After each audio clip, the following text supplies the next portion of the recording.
স্বেচ্ছাসেবী সংস্থা নকশিবাংলা ফাউন্ডেশনের 2025 সালে মাহে রমাদানে সারা মাসব্যাপী ইফতার সামগ্রী ও ইফতার বিতরণ কার্যক্রম চলমান রয়েছে।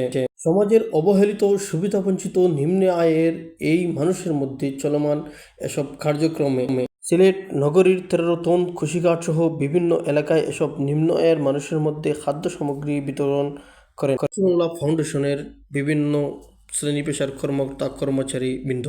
নকশিবাংলা ফাউন্ডেশনের চেয়ারম্যান প্রিন্সিপাল শাহিনুর রহমান চৌধুরী বলেন, আমাদের এ সকল কার্যক্রম পুরো রমাদান মাসব্যাপী চলমান থাকবে। আমরা অসহায় সুবিধাবঞ্চিত নিম্ন আয়ের মানুষের মধ্যে এসব কার্যক্রম চলমান রেখেছি, বিতরণ করেছি এসব মানুষের মধ্যে তাদের খাদ্য সামগ্রী। আমাদের দেয়া সহযোগিতাগুলো চাইলে আমাদের নকশিবাংলা ফাউন্ডেশনের মধ্যে পৌঁছে দিতে পারবেন সকল শ্রেণী পেশার মানুষের মধ্যে। আসুন আমরা সবাই মিলে পবিত্র মাহে রমাদানে এদের পাশে দাঁড়াই।